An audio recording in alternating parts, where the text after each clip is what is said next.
waxaa iminka socda qabanqaabadii ugu dambeysay in la daahfuro shirka u dhexeeya dowladda iyo dowlad goboleedyada hoolka ama teedhadaasi Afisoni ayaa lagu wadaa in mas'uuliyiintu ay isku arkaan maanta oo maalintii koobaad shirka dowladdu ay ku baaqday in laga yeesho arrimaha doorashooyinka isla markaana u dhexeeya madaxda dowlad goboleedyada iyo waliba dowladda federaalka ayaa halkan goordhow ka furmi doona ilaa iyo haatan mas'uuliyiinta soo gaartay teendhada Afisoni waxaa ka mid ah madaxweynaha dalka ra'iisul wasaaraha iyo xubno ka socda dowlad goboleedyada qaarkood oo shirkan ka qayb galaya iyo guddiga farsamada ee dowlad goboleedyada ee shirarka ku yeesha Beedhabo iyo Muqdisho oo iyana maalinta ugu horeysay ajandaha shirkan uu yahay in guddigaasi warbixino ay soo bandhigaan oo shirkan qaybaha ugu horeeya maanta ay guddigaasi arrimahooda halkan lagu soo bandhigo wararka ku saabsan arrimaha la xiriira ka qaybgalka shirkaas ee maamulada Puntland iyo Jubbaland ayaa wali shakil gelinaya iyadoo ilaa iminka aan si sax ah loo hubin in mas'uuliyiinta Jubbaland iyo Puntland ay soo gaareen holka shirku ka socdo hasaate ilaa hadda waxa la xaqiijiyay in madaxweyne Farmaajo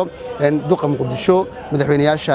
dowladda qaarkood sida Koonfur Galbeed iyo ra'iisul wasaaraha dalka inay soo gaareen teendhada Afisoni halkan oo lagu qabanayo shirka u dhexeeya hogaamiyaasha Soomaalida arrimaha doorashooyinka looga hadlayo waa markii ugu horeysay oo shirkan uu ka duunaado shirarkii hore arrimaha doorashooyinka tan iyo dhamaadkii sanadkii hore oo ay shirku ka socdeen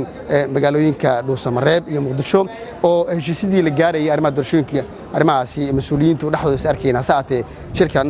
galaangalka ugu weyn waxa leh beesha caalamka oo muddooyinka ugu dambeysay ka shaqeynaysa in hogaamiyaasha Soomaalidu ay sarkaan isla markaana in xal laga gaaro qodobada caqabadaha ka taagan yihiin ee dhanka doorashooyinka marka laga hadlayo arrimaha dhanka ammaanka ee teendhada Afisoni ee ku taal xeedaabka garoonka diyaaradaha Caadan Muqdisho banaanka hore ee teendhada Afisoni ayaa lagu soo reebayaa in gaadiidka iyo waliba ciidamada ka socda dhanka dawladda iyo kuwa dowlad goboleedyada oo meel gaar loo diyaariyay waa banaanka hore ee teendhada Afisoni gudaha markii aad soo gasho waxaad arkaysaa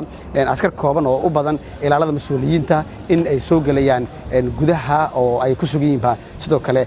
ciidamada AMISOM oo ammaanka teendhadan gacanta ku haya warar ku saabsan arrimahan shirkan iyo waxba ka soo kordha oo maanta Ibriil qorsheeyay oo dhacanaya ajandaha maanta ugu weyn tahay arinta ku saabsan guddiga saxiixa oo maanta is arki doona xubnaha dowlad goboleedyada iyo dowladda dhexe ay qayb ka noqon doonaan inkastoo maalinta labaad jadwalku uu ka balaaran yahay marka la eego in ay qayb ka yihiin madaxweynayaashii hore ee dalka Sheekh Shariif Xasan Sheekh in maalinta labaad ay leeyihiin hadal jeedin sidoo kale qayb ka yihiin guddoonka baarlamaanka aqalka sare iyo golaha shacabka inay maalinta birito sidoo kale toda ay hadallo leeyihiin halkan ay soo gaari doonaan saacadee maanta ajandaha ugu weyn waxa uu yahay in saxiixayaasha arrimaha doorashooyinka Beedhabo isku soo arkay ee guddida ka socda dowlad goboleedyada iyo dowladda dhexe in maanta shirkan ay qayb ka noqdaan iyo sidoo kale xubnaha dowlad goboleedyada iyadoo wali aan wax waran laga heen maamulada Puntland iyo Jubbaland in shirkan ay ka qayb galayaan iyo inay ka biyo Salaaman Xaaji Axmed Raagi Soomaali Cable Muqdisho Premier Wallet waa application cusub oo uu ku keenay Premier Bank faa'iidooyinka Premier Wallet waxaa ka mid ah waad iska diiwaangelin kartaa adigoo jooga goobtaada dadkaan account-ka ku lahayn bangiga Premier waa ay iska diiwaangelin karaan Premier Wallet dukaamada iyo ganacsiyada kala duwan ayaad wax uga iibsan kartaa lacagaha waxbarashada caafimaadka korontada ayaad ku bixin kartaa lacag ayaad u diri kartaa qof kale laguguna soo diri karaa si fudud account-kaaga iyo Mastercard-kaaga Premier Bank ayaad ku xiran kartaa kana maamulan kartaa